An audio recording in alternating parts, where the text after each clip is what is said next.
সূর্য পশ্চিমাকাশে ঢলে পড়েছে। চারদিকে লাল আভায় ছেয়ে গেছে আকাশ। গ্রীষ্মের দাবদাহে অতিষ্ঠ বাড়ির সবাই। ঠিক সেই সময়ে তুফানের ঘুম ভেঙে গেল মেঝেতে কিছু একটা পড়ার শব্দে। চোখ খুলতেই দেখল ঘরের এক কোণে দাঁড়িয়ে আছে মায়া। মেঝেতে কাঁচের গ্লাস ভেঙে টুকরো টুকরো হয়ে গেছে। মায়ার ফ্যাকাশে যন্ত্রণাকাতর মুখটা দেখার সাথে সাথেই তুফানের চোখের মণি দুটো কুঁচকে ছোট হয়ে এলো। 8 বছর আগের সেই চাপা ক্ষোভ, পুরনো সেই তীব্র ঘৃণা এক নিমিষে আগ্নেয়গিরি লাভার মতো তার বুকের ভেতর থেকে কলবলিয়ে মাথা চাড়া দিয়ে উঠল। এই মেয়েটা, এই আপদটা এখনো এই বাড়িতে আছে কেন? বিছানা ছেড়ে এক ঝটকায় উঠে দাঁড়ালো তুফান। দৃষ্টিতে যেন কাঁচা মাংসে ছিঁড়ে খাওয়ার মতো হিংস্রতা। তুই? কড়া গলায় চিৎকার করে উঠল তুফান। মায়া এমনিতেই তীব্র শারীরিক যন্ত্রণায় কাঁপছিল।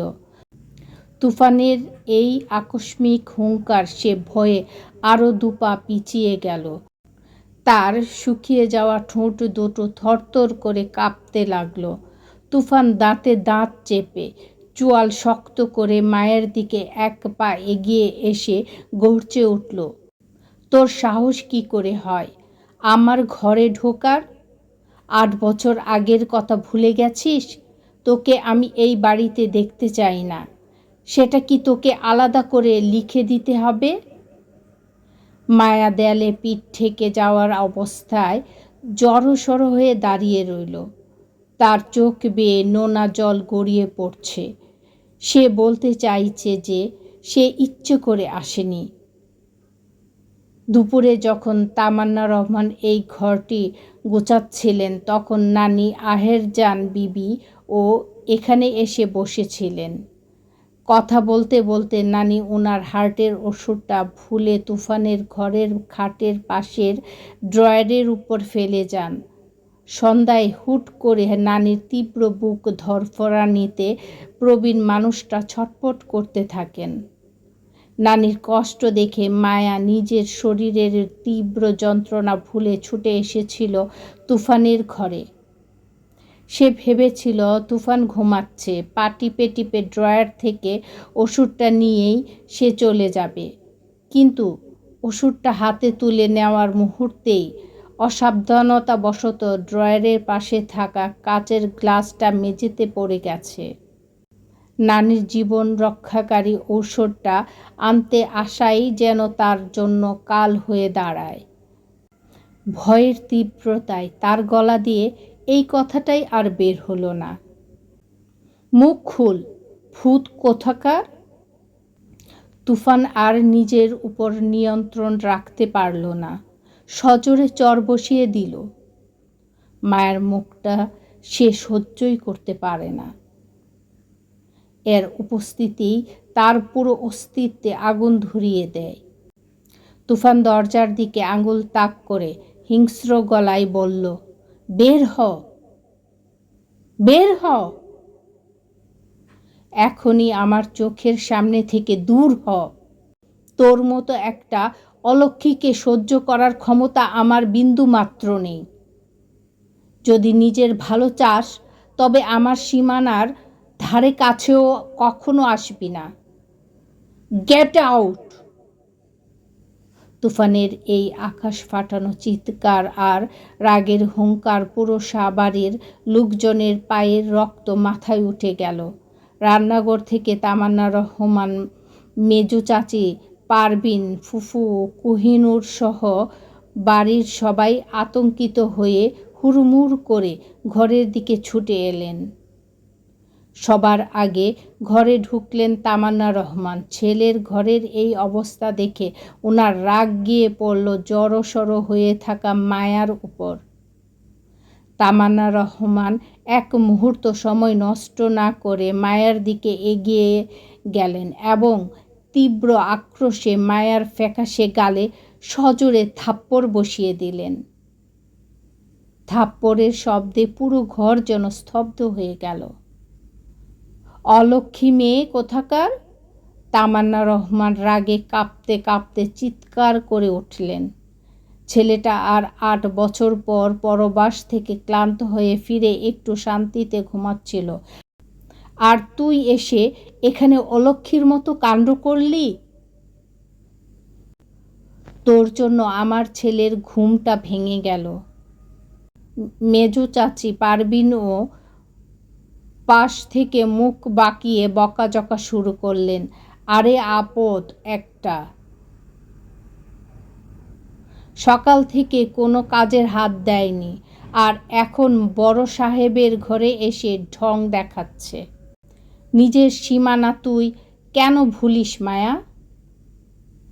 অপমানে মায়ার বুকের ভেতরটা চূর্ণ বিচূর্ণ হয়ে গেল। গালের জ্বলনি আর পেটের তীব্র ব্যথা কোনো মতে চেপে ধরে কাঁপতে কাঁপতে এক ছুটে সে ঘর থেকে বেরিয়ে গেল। চিৎকার চেঁচামেচি শুনে রবিনও এসেছে। জল টলমল চোখে মায়াকে বেরিয়ে যেতে দেখে রবিনের ভীষণ মায়া লাগলো। কান্নার ফলে চোখের কাজল গালে লেপ্টে গেছে মায়ার, কিন্তু সে কিছুই বলল না, শুধু মায়ার লম্বা বেনি করা চুলের দিকে তাকিয়ে রইল। তুফান রাগে ফুঁসতে ফুঁসতে নিজের চুলগুলো মুঠো করে ধরল। বিদেশ থেকে ফিরে শান্তির খোঁজে ঘুমাতে চেয়েছিল সে, কিন্তু এই মেয়েটার মুখ দেখে তার পুরো দিনটাই বিষাক্ত হয়ে গেল। মেজাজ খারাপ করে উঠে গেল ওয়াশরুমে। ফ্রেশ হয়ে ঘরে এলো। সাদা রঙের টি শার্ট আর সাদা কালো চেকের ট্রাউজার পরে নিল। চুলগুলো হাত দিয়ে কোনো মতে একটু গুছিয়ে নিয়ে সে ঘর থেকে বের হলো। তারপর ধীরে পায়ে সিঁড়ি বেয়ে নিচে নেমে এলো। নিচে নামতেই দেখল ডাইনিং টেবিলে সবাই অপেক্ষা করছে তার জন্য। তামান্না রহমান ছেলেকে চেয়ারে বসিয়ে দিলেন, নিজ হাতে ছেলের প্লেটে খাবার বেড়ে দিলেন। রবিনও এসে তুফানের পাশের চেয়ারে বসল। তামান্না রহমান রবিনের প্লেটেও খাবার বেড়ে দিলেন। রাহুলও তাদের পাশে এসে বসল। একটা প্লেট নিয়ে নিজের খাবার বেড়ে নিলেন। এমনিতেই এই ভর সন্ধ্যায় শাহবাড়ির নিয়মকানুন বেশ কড়া। সূর্য ডোবার এই সময়ে সাধারণত কেউ রাতের খাবার স্পর্শও করে না। বাড়ির সবার রাতের খাবার খাওয়ার সময় রাত 9টার পর।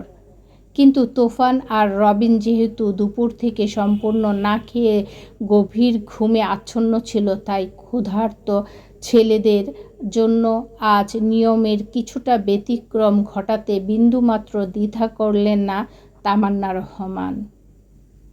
খাবার খেতে খেতে তুফান, রবিন আর রাহুলের মধ্যে জমে উঠল এক দীর্ঘ আলাপচারিতা।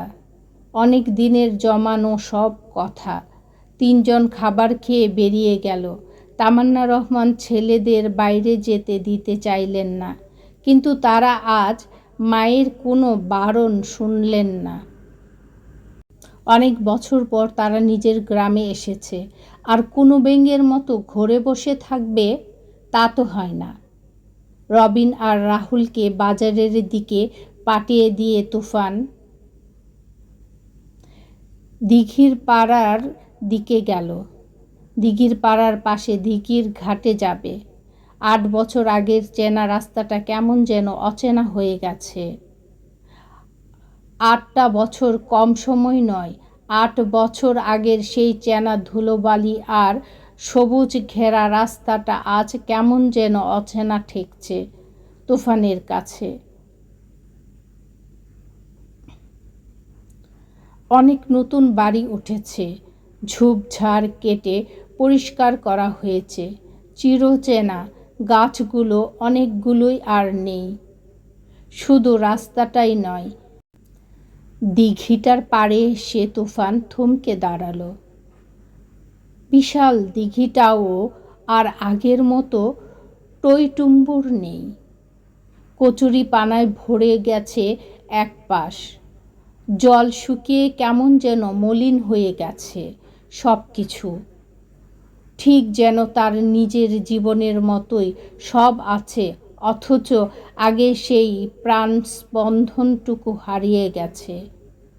তুফান আলতো পায়ে এগিয়ে গিয়ে বাঁধানো দিঘির ঘাটে বসল। এই সেই ঘাট যেখানে একসময় রূপা আর সে রোজ দেখা করত। তখন বিকেল হলেই এই ঘাটে এসে বসাটা ছিল তাদের অলিখিত নিয়ম। রূপা কলমি ফুলের মতো চঞ্চল পায়ে এসে বসত তার পাশে। দুজনে মিলে জলের বুকে নিজেদের ছায়া দেখত।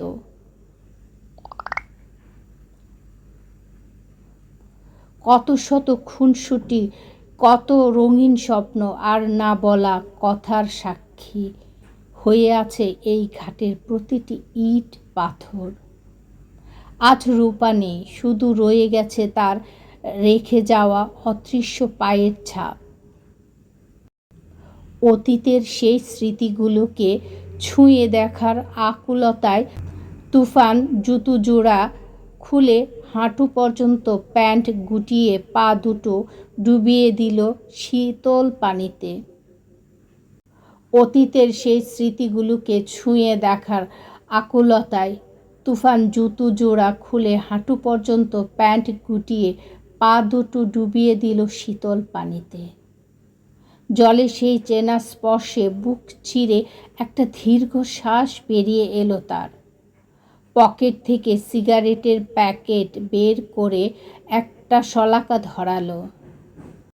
বাতাসে ধোঁয়ার কুণ্ডলি পাকিয়ে একের পর এক সিগারেট পুড়ে ছাই হয়ে যেতে লাগলো। দিঘির ঘাটে জমতে থাকলো নিকোটিনের অবশেষ। কিন্তু বুকের ভেতরে চেপে থাকা সেই অতিকার পাথরটা বিন্দু মাত্র হালকা হলো না। 8টা বছর ধরে যে স্মৃতিকে সে শহরের ব্যস্ততায় খোলা হলে চাপা দিয়ে রাখতে চেয়েছিল, আজ এই নির্জন দিঘির ঘাট তাকে এক ঝটকায় টেনে নামালো অতীতে। চোখ বন্ধ করলেই ভেসে উঠছে রূপার সেই মায়াবী মুখটা, তার চাঞ্চল্য, তার চঞ্চলতা আর অভিমানী চোখ দুটো। কোনো কিছুতেই সে রূপার স্মৃতিকে মন থেকে মুছে ফেলতে পারছে না। চারপাশের নিস্তব্ধতা আর ভেতরে তীব্র হাহাকার মিলেমিশে একাকার হয়ে গেল। অবশেষে বুক ফাটানো কান্নাটাকে চেপে রাখতে না পেরে শূন্য দিঘির বুকে প্রতিধ্বনি তুলে তুফান চিৎকার করে বলে উঠল, রূপারে, তোর কারণে 2 চোখে জল। এক জীবনে তোমাকে চাই, 2য় পর্ব।